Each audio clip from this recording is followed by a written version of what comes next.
अस्सलाम वालेकुम guys, this is host Mohammad Umar. So guys, welcome back to my channel और you are watching Popcorn. So guys, आज मैं बात करने जा रहा हूँ एक बहुत ही इंपॉर्टेंट टॉपिक पॉवर्टी पे।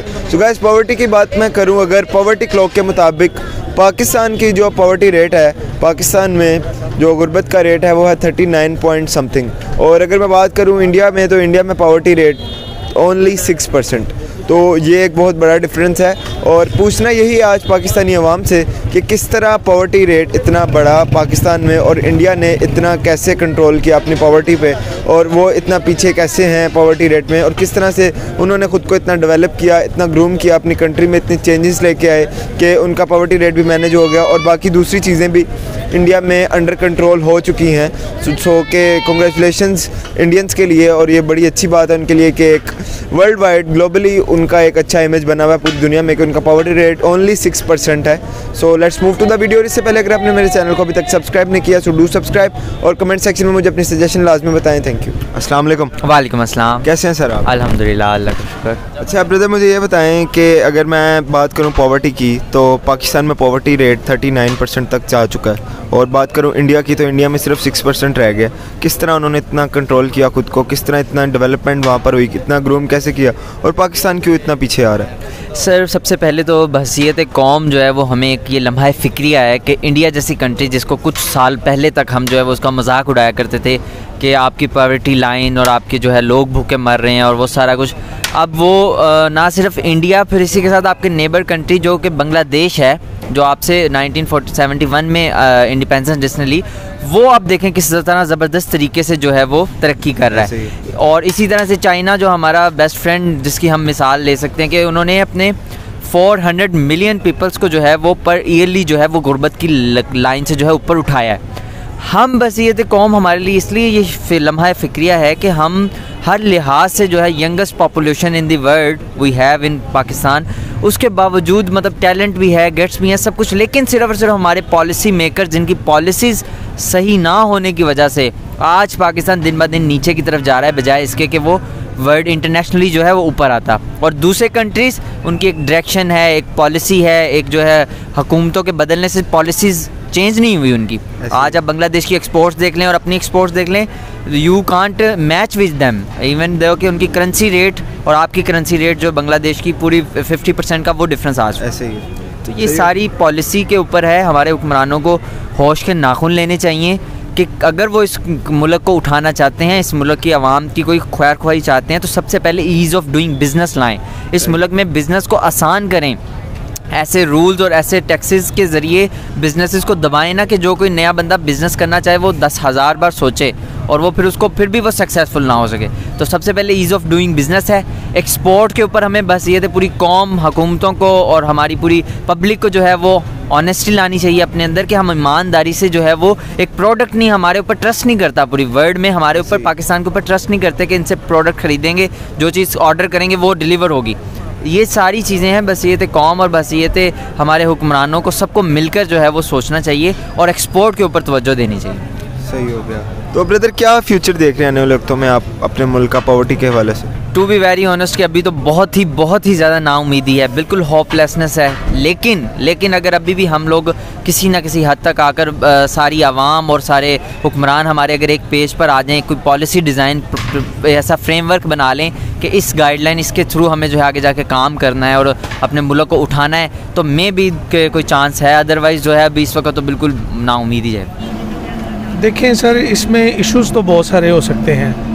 जो एक मेरे ओपिनियन के मुताबिक देखें, पॉलिसीज़ तो हैं, पॉलिसीज़ के बाद उसमें बहुत सारे इश्यूज़ आ जाते हैं, मतलब वन बाय वन अगर हम देखें तो जो एक मेरा नज़रिया या मेरा ओपिनियन है वो ये ज़रूर है, इस टाइम इंडिया बहुत सारी चीज़ों में प्रोड्यूसर है। इस टाइम पाकिस्तान सिर्फ़ और सिर्फ बहुत सारी चीज़ों में कंज्यूमर है। इवन तो बहुत सारी फूड आइटम्स ऐसी हैं जो कि हम सिर्फ़ और सिर्फ इंपोर्ट करते हैं। मतलब उसमें बेशक आप ऑयल देख लें, आप टी देख लें, मतलब मेरा सब्जेक्ट फूड साइंस है, तो उससे रिलेटेड थोड़ा सा अगर मैं अपने सब्जेक्ट को ही टारगेट करके डिस्कस करूँ ना, तो बहुत ज़्यादा बेसिक नेसेसिटीज़ हैं फूड आइटम्स में से जिनको हम इंपोर्ट करते हैं, जिसकी वजह से ऑब्वियस ही बात है कि हमारी इकॉनमी डे बाय डे जो है वो डाउनफॉल की तरफ जा रही है।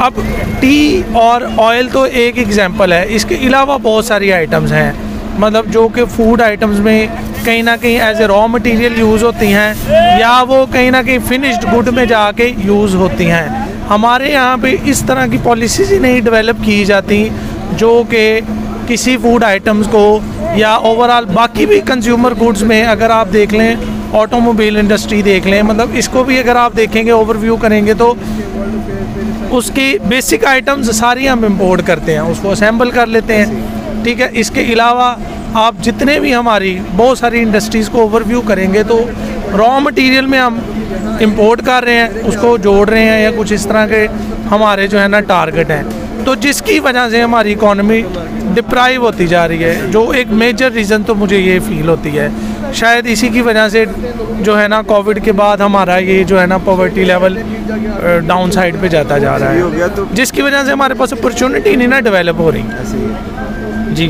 बात करूँ मैं इंडिया की, तो इंडिया में सिर्फ 6% पॉवर्टी रह गई है, तो उन्होंने इतना ग्रो कैसे कर लिया खुद को, कैसे इतना कंट्रोल कर? ऐसी बात है ना, वही बात है कि उनकी पॉलिसीज़ हैं इस तरह की, शायद वो प्रोड्यूसर बनते जा रहे हैं डे बाय डे, वो अपनी चीज़ों को ऐड करते जा रहे हैं। हमारे आज भी कन्वेंशनल सेटअप है, हम आज भी जो 4-6 चीज़ें बनाते थे हम उन्हें ही बनाते हैं, हम नई चीज़ें ऐड नहीं करते, जिसकी वजह से डे बाय डे हमारा ये इशू बढ़ता जाएगा।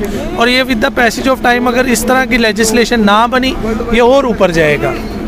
सही हो गया। तो ब्रदर अगर मैं देखूं इंडिया की, मैं किसी भी फील्ड पे बात करूं, आईटी पे बात करूं, मेडिकल पे बात करूं, उनकी एजुकेशन पे बात करूं, इवन कह लें कि उनके लिटरेचर तक में पाकिस्तानी स्टूडेंट्स भी कोई 97% इंडियन ऑथर्स की बुक्स पढ़ते हैं, तो मतलब हर चीज़ में वो हमसे 50 साल आगे जा रहे हैं। तो किस तरह उन्होंने खुद को इतना ग्रो कर लिया, इतनी डेवलपमेंट कैसे होगी और इसका क्रेडिट किस चीज़ को जाता है? देखिए इसमें तो उनकी पॉलिसीज़ को ही जाता है और उनके एडमिनिस्ट्रेशन को। हमारे यहाँ पे इस तरह की एडमिनिस्ट्रेशन ही नहीं हो सकी। बाकी आपकी ये बात है कि वो हमसे आईटी में भी आगे हैं, इवन तो एग्रीकल्चर में भी आगे हैं, ठीक है, हर फील्ड में वो हमसे इस टाइम आगे हैं। एक बात तो ये भी है कि चलें वो एक बड़ा मुल्क है, उनके पास रिसोर्स भी उसके अकॉर्डिंग थोड़े से ज़्यादा है, लेकिन ये भी बात है कि उनके पास उतनी ज़्यादा पॉपुलेशन भी है जिसको उन्होंने फीड करना है, ठीक है। और इसमें ज़्यादातर क्रेडिट उनकी गवर्नमेंट को ही जाता है कि उन्होंने अपना एजुकेशन सेक्टर भी ग्रूम किया है। हमने एजुकेशन सेक्टर भी उस तरह ग्रूम नहीं किया, सिलेबस नहीं सेम हो पाया अभी तक। ऑब्वियस ही बात है, हमारे यहाँ जो है ना कन्फ्लिक्ट ऑफ इंटरेस्ट ही इतने हैं। हमारे यहाँ आप आज भी लोगों को एक पेज पे नहीं ला सकते किसी भी एक इशू पे, क्योंकि हमारे यहाँ लोग इतने ग्रूम्ड ही नहीं हैं। आज भी आप देख लें, मतलब कुछ अर्सा पहले अगर आप ओवरव्यू करें वो जो श्रीलंकन वाले का इशू हुआ है, तो देखें ना, मतलब वो हमारी 100% जो है ना वो इसमें शो करता है कि हम लोग इन चीज़ों को अभी तक क्लियर ही नहीं कर पाए, अंडरस्टैंडिंग ही नहीं है हमारी इस बातों पे। लैक ऑफ एजुकेशन कह सकते हैं, लैक ऑफ एजुकेशन है, प्लस ग्रूमिंग भी नहीं है। मतलब देखें दुनिया में हर जगह पे लोग इस तरह पढ़े लिखे नहीं होते, लेकिन लोगों को ग्रूमिंग की जाती है। मतलब जो जिस जगह पे होता है उसको उसके अकॉर्डिंग बेसिक नॉलेज भी हमारा उस तरह सेट नहीं हुआ। जो आप बात कर रहे हैं ना एक पेज में हम क्यों नहीं है, उसकी वजह यही है ना कि हम अपनी बेसिक चीज़ों पे भी एक सेट पे नहीं आ सके, बेंच मार्क नहीं बना सके। बेशक लोग नहीं पढ़े लिखे, लेकिन जो बहुत सारी चीज़ें हैं वो भी उसको भी वो बहुत अच्छा अंडरस्टैंड नहीं करते। यार अगर आप इंडिया में देखें तो वहाँ पर स्पॉन्सरशिप काफ़ी ज़्यादा है, उन्हें बाहर से स्पॉन्सर्स मिलते हैं, इंटरनेशनल स्पॉन्सर्स जो वहाँ पर कह लें कि इन्वेस्ट करते हैं अपना पैसा। पाकिस्तान में क्यों नहीं करते? जी आपकी ये भी एक बात ठीक है। अब इसमें जो मेरा नॉलेज है होपफुली हो सकता है मैं गलत हूँ, लेकिन जो मैंने सुना है ऐसे है कि वहाँ पे अगर कोई इन्वेस्ट करता है ना, बाहर की ऑर्गेनाइजेशन आती हैं तो वहाँ पे उन्हें कहा जाता है ठीक है जी आप यहाँ पे अगर ये डेवलपमेंट करेंगे या आप ये प्रोजेक्ट लगाएंगे तो इतने % एम्प्लॉय आप इंडियन हायर करेंगे, उसके बाद आप फंडिंग करके इस तरह के आप NGO चलाएंगे, इस तरह के आप काम कर सकते हैं जो कि एक किस्म के आप समझ लें फलाही काम है। हमारे यहाँ पे ऐसा नहीं होता। हमारे यहाँ पे सुनने में ये आता है कि अगर कोई बाहर से आके प्रोजेक्ट लगाना भी चाहता है तो हम उसको फैसिलिटेट नहीं करते। हमारे यहाँ पे सिस्टम इस तरह का डेवलप किया होता है, हम उसका उल्टा उसको कहते हैं कि ठीक है तू हमें क्या देगा, जिसकी वजह से यहाँ पे इंडस्ट्रियाँ भी नहीं लग रही। ऑब्वियस ही बात है, उसमें लोग काम नहीं करते। और इवन मैं अगर स्पोर्ट्स में देखूं तो स्पोर्ट्स में भी बहुत ज़्यादा स्पॉन्सरशिप है इंडिया के पास। इवन उनका एक स्पेसिफिक बजट डिसाइड होता है स्पोर्ट्स के लिए और उल्टा वो उससे कमाते हैं ना कि उनका ज़ाया जाता है। तो इसको ज़रा कैसे एलेबोरेट करेंगे आप? और अगर मैं आपको एक एग्जांपल दूं कि एक हमारा एथलीट था और एक इंडियन एथलीट थे, उसकी बात हो रही थी, तो इंडियन का कहना था कि मेरा सबसे छोटा स्पॉन्सर 400 करोड़ रुपए का है, और जो पाकिस्तानी एथलीट था उसने कहा था कि मेरा स्पॉन्सर सिर्फ मेरा बाप है। 4000 का। तो ये किस तरह इसे समझाएंगे आप? देखिए, स्पोर्ट्स तो इंटायरली एक डिफरेंट एस्पेक्ट है ना। हम तो बेसिक चीज़ों पर फाइट नहीं कर सके, स्पोर्ट्स तो उसके बाद आता है। उनकी डेवलपमेंट इस तरह की हो चुकी हुई है कि वो वहाँ तक पहुँच गए हैं, हम तो भी उससे बहुत पीछे हैं। बाकी स्पोर्ट्स के बारे में बहुत ज़्यादा मेरा नॉलेज नहीं है। आप क्या समझते हैं, दूसरे कंट्रीज़ जो वहाँ पर इन्वेस्ट करते हैं, स्पॉन्सर्स मिलते हैं उन्हें, उनके रिलेशंस पे डिपेंड करता है कि उनके रिलेशंस अच्छे हैं? फैसिलिटेशन पे यहाँ पे भी लोग इन्वेस्ट करना चाहते हैं, लेकिन हमारे यहाँ पे सिस्टम जब उन्हें फैसिलिटेट नहीं करता तो वो गिव अप कर देते हैं। उल्टा आप खुद भी देख लेना, आपको किसी सरकारी महकमे में काम पड़ जाएगा, आप जाके कोई थोड़ी सी चीज़ें बेहतरी की तरफ आई हैं, आप जाके कोई ऑटोमेशन पे हम लोग गए हैं। हम तो आज भी दफ्तर में डायरी नंबर लगाते हैं, वरना दुनिया डायरी नंबर से बाहर चलेगी। देखें ना, अगर आप खुद भी सोचें तो ये गोरे ने कल्चर दिया था, उन्होंने हम पे रूल करना था, उन्होंने कल्चर छोड़ दिए हैं, हमने उन्हें पकड़ा हुआ है। हमने ग्रूम नहीं ना किया, हम जहाँ पे 50 साल पहले छोड़ा गया था हम वहीं पे स्टिक हो गए हैं, हम उससे आगे जा ही नहीं सके। तो ये तो देखें ना, मतलब इसमें तो इंटायरली बात यही ग्रूमिंग की बात है। तो इंडिया कैसे निकल गया आगे? ऑब्वियसली बात है, उनकी लेजिस्लेशन ग्रूम करती गई with the passage of time, और ओवरऑल आप देखें उनके एजुकेशन सेक्टर उन्होंने बड़ा बूस्ट किया, जिसकी वजह से टॉप 60 में आती है उनकी यूनिवर्सिटीज़, आगे चलेगी। ऑब्वियसली बात है, देखें हमारे यहाँ यूनिवर्सिटीज़ को पैसा कहाँ मिलता है। मतलब मेरा थोड़ा सा है बैकग्राउंड यूनिवर्सिटी बेस्ड, तो यहाँ पे तो मतलब प्रोफेसर बेचारा जो प्रोजेक्ट विन भी कर लेता है, कोई रिसर्च बेस्ड होता है, तो उसको बेचारे को प्रोजेक्ट का पैसा मिलना है 3 साल बाद, 4 साल बाद। अब होता क्या है, मतलब अगर मैं इसी टॉपिक पे बात करूँ ना, तो एक प्रोफेसर जो प्रोजेक्ट विन करता है किसी भी तरह का, अब उसकी आज विन हुआ है 2021 है, उसके पैसे आएंगे 2022 में 23 में। वो ज़ाहिर सी बात है, दुनिया बहुत तेज़ चलती है, उस टाइम तक हो सकता है किसी ने उस तरह का काम पहले ही कर दिया हो। ऐसे ही है। तो ये भी एक बहुत बड़ा एस्पेक्ट है। सही हो गया। जिसकी वजह से हम क्या फ्यूचर देख रहे हैं पाकिस्तान में पॉवर्टी को लेके? दुआ ही है जी हमारी। बेसिकली ये जो पॉवर्टी है ना, ये तो 2 चीज़ों पे डिपेंड करती है, एक हमारे गवर्नमेंट और एक एजुकेशन पे। हमारी गवर्नमेंट जो ऐसी है, हमारे पे लोन इतना है, लोन की वजह से टैक्सेस बढ़ रहे हैं, टैक्सेस दिन ब दिन हर छोटी चीज़ पे टैक्सेस बढ़ रहे हैं, जिसकी वजह से जो गरीब है वो गरीब तर होते जा रहे हैं, जो अमीर है वो अमीर तर होते जा रहे हैं। ऐसे ही। और एजुकेशन बेसिकली हर बंदे पे ज़रूरी है कि मर्द हो, औरत हो, गरीब हो, अमीर हो, सबको एजुकेशन ज़रूरी है। अगर एजुकेशन होगी, वो इस काबिल होगा कि हुकूमत को यकीन दिलानी दिलाए कि हर किसी की राइट्स हैं। अगर एजुकेशन ही नहीं होगी, किसी की इल्म ही नहीं होगी हमने किससे रब्ता करना है। अगर सपोज़ कर लें अभी मेरे साथ कुछ ऐसी नागानी सूरत हाल हो जाती है, मुझे नहीं पता होगा कि मैंने पुलिस स्टेशन जाना है, किस पे FIR कटवानी है। इसी तरह जब किसी को अपने राइट्स की नहीं पता होगा, वो किस तरह अपने राइट्स के मुताबिक अपने मतलब मुतालबा करेगा हुकूमत से कि मुझे ये चीज़ मिलनी चाहिए। एक तो साथ साथ दिन ब दिन ना चिल्ड्रन लेबर बहुत ज़्यादा होती जा रही है। ऐसे ही जी, चिल्ड्रन लेबर की वजह से वो एजुकेशन तो हासिल नहीं कर पाते, उनको ना अपने राइट्स का पता होता है, ना वो इसका मुतालबा करते हैं। सही हो गया। तो इंडिया में यार किस तरह उन्होंने इतना कंट्रोल कर लिया, हालांकि इंडिया की पॉपुलेशन भी हमसे ज़्यादा है और वहाँ पर सिर्फ पॉवर्टी 6% रह गई है।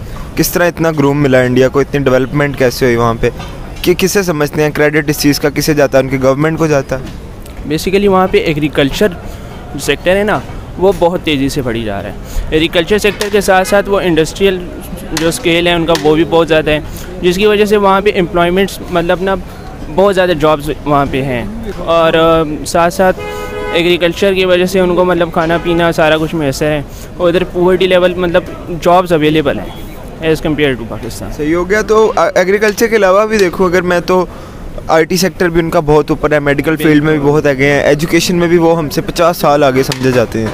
तो किस तरह उन्होंने खुद को इतना स्टेबलाइज़ किया, इतना डेवलप कैसे किया? ये फिर उसी बात पे आऊँगा, हुकूमत और एजुकेशन पे। हुकूमत और एजुकेशन। हुकूमत और एजुकेशन। आपको लगता है कि यहाँ पर हुकूमत फोकस नहीं करती है हमारी आवाम पे? नहीं, यहाँ पे सिर्फ और सिर्फ हुकूमत मतलब अपने 5 साल पूरे करने की कोशिश करती है। तो अनएम्प्लॉयमेंट में अगर मैं बात करूँ, तो आपको लगता है कि पाकिस्तान में अनएम्प्लॉयमेंट काफ़ी ज़्यादा है? बहुत ही ज़्यादा है। यहाँ पे मैंने काफ़ी लोग ऐसे देखे हैं जिन्होंने MPhil तक किया होता है, हाई मतलब डिग्रीज़ उनके पास होती हैं, लेकिन वो 3-3, 4-4 साल घर बैठे रहते हैं, उनके पास कोई जॉब नहीं होती। और आजकल लोग डरते भी इसी की वजह से हैं। अभी बेसिकली मैं आपको बताऊं, मैं सीए का स्टूडेंट हूँ। मैंने सीए इसलिए चूज़ किया कि मुझे पता है अगर सीए इंटरव्यू में कर लेता हूँ मुझे जॉब मिल जाएगी, प्रोफेशनल डिग्री है। मैं अगर डीवीएम और इस तरह करके कोई और एमएस फिजिक्स वगैरह वगैरह जो भी करता है ना, तो आगे फिर जॉब नहीं मिलती, घर बैठना पड़ता है, सेक्टर में जगह ही खाली नहीं है। अभी आप इस बात से अंदाज़ा लगा लें, जो पंजाब पुलिस है, पंजाब पुलिस में 3 कुछ साल हो गए, अभी तक जो सब इंस्पेक्टर और एएसआई वगैरह हैं इनकी जॉब्स अभी तक नहीं है। 3 साल।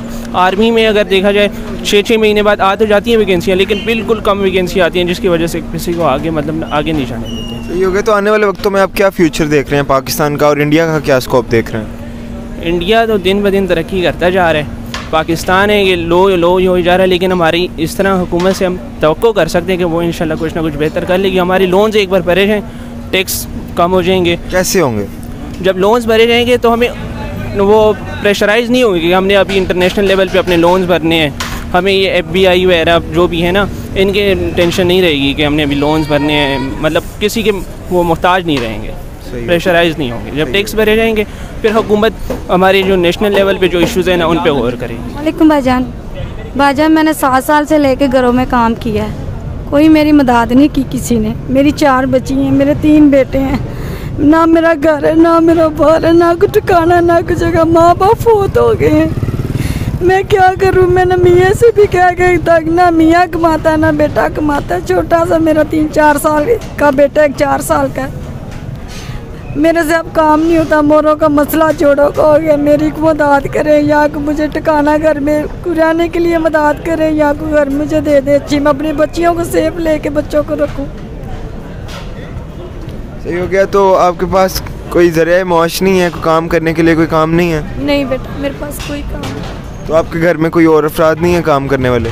मेरा एक बेटा है, इसके जितना वो भी करता है, कचरा उठाता है, 3-4 गलियों किसी का काम है, कचरा उठाता है। वो माल जो बिकता सांझ कर लेते हैं, 300 आ गया, 200 आ गया, जब 500 कभी आ गया, 1000 आ गया, 500 कभी कभी।